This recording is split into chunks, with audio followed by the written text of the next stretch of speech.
Oi, abençoado Espírito Santo, colocou mais uma palavra no meu coração para que eu possa compartilhar com vocês no nosso canalzinho aqui, ó. Palavra, oração e suplementação ao nosso tema de hoje. Deus nos ensina a orar para nossos governantes, para a gente prosperar. Amém. Nosso primeiro texto está lá em Mateus, né? Que é o Evangelho da Justiça, né?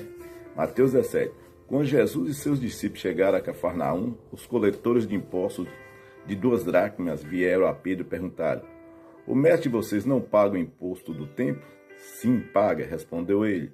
Quando Pedro entrou na casa, Jesus foi o primeiro a falar, perguntando-lhe: o que você acha, Simão?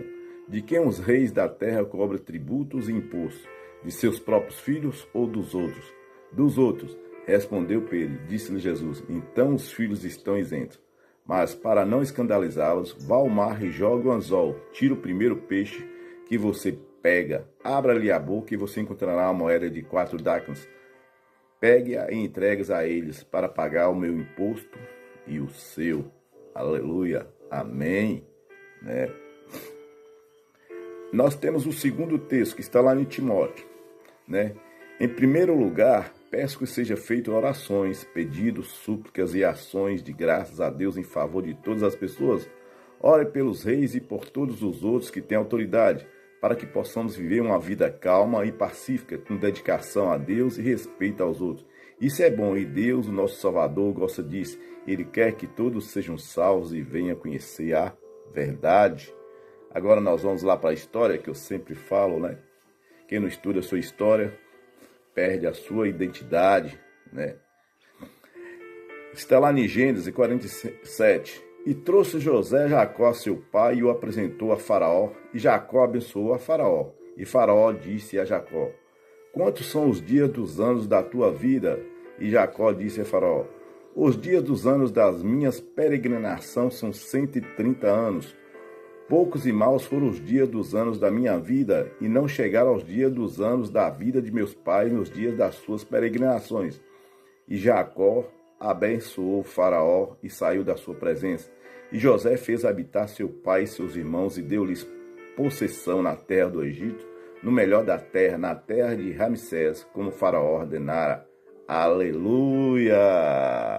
Esse Deus nosso tem uma sabedoria profunda, né? Deus é onisciente, onipotente, onipresente, né? Olha para você ver, no primeiro texto, Jesus estava ali como filho do homem, né? Ele já sabia para que servia o imposto, né? Ele já sabia que aquele dinheiro era para beneficiar as pessoas mais humildes. Hoje em dia nós sabemos para que servimos o imposto. O imposto, né, serve para fazer uma escola, manter um posto de saúde, manter um hospital, manter uma rua, um saneamento básico, né? Por quê? Igual eu te falei, Deus é onisciente, onipotente, onipresente. Ele já vê o futuro. Para quem serviria o imposto? Olha para você ver. Ele já viu o futuro para que nós humildes, né? Pessoas humildes, pessoas trabalhadeiras, podia ter esse amparo, né? Nós vemos aí pessoas ricas, como jogadores de futebol, correm para não pagar um imposto, tanta coisa que eles ganham, mas o mínimo que ele pode dar para o governo ali, eles estão correndo. Às vezes a gente também, né? Nós começamos a, assim, falar mal de imposto, falar mal do que recebemos, mas aquilo, para vocês verem, sempre tem a mão, tem a bênção de Deus. Então, abençoados, 2 textos aqui nos ensinam que Deus nos abençoa para que possamos abençoar o nosso próximo, seja ele rico ou pobre, criança ou adulto, da mesma nacionalidade ou estrangeiro, porque só teremos uma vida com amor e justiça se nós reconhecermos a mão de Deus em cada autoridade que faz a vontade de Deus. Olha para você ver, o Jacó, quando ele chegou lá no Egito, ele era inferior. Mas ele abençoou o Faraó, que ele era o superior a ele.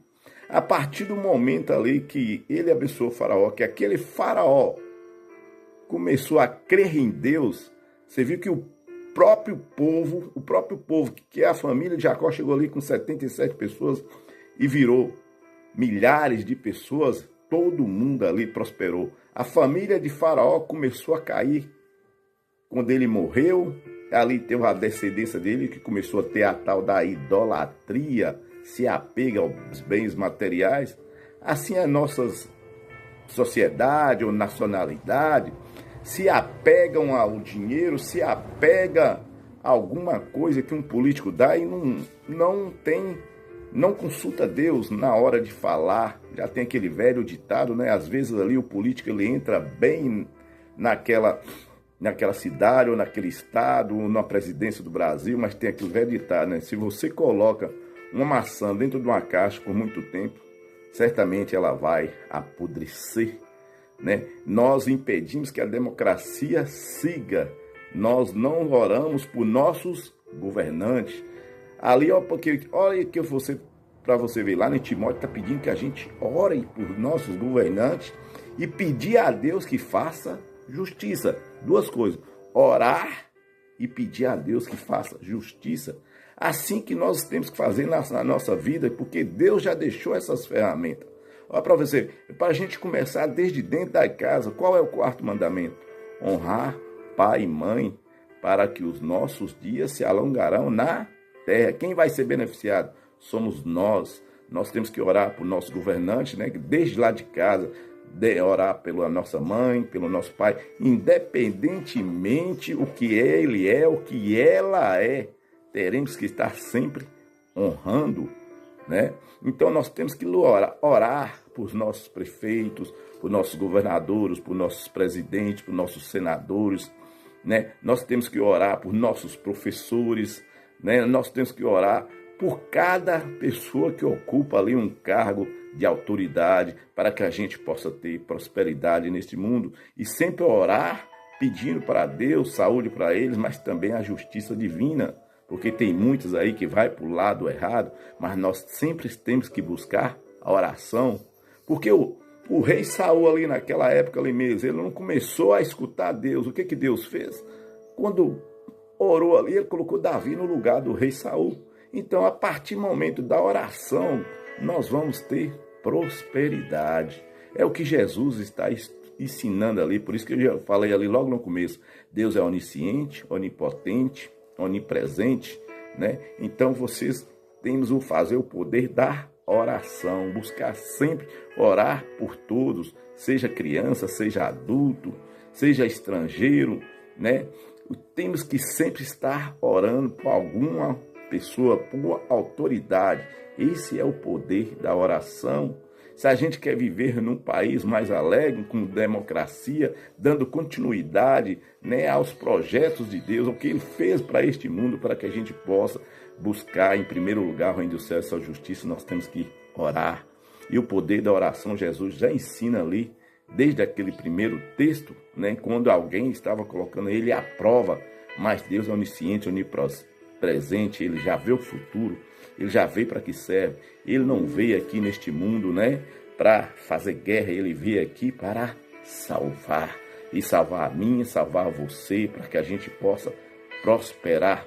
Então tem uma música muito interessante, né, da Isabela Pompeu, né, que fala assim: Deus, eu tenho muitas bênçãos, né? Procura ouvir essa música para que você possa, né, abençoar alguém, porque o inferior abençoa o superior, ok? Que Deus continue abençoando vocês, te dando prosperidade espiritual, afetiva, física e financeira, e faça orações por todo mundo, a começar pelos seus pais. Amém! Escute a música, muitas bênçãos, de Isabela Pompeu. Isadora Pompeu, ok? Amém.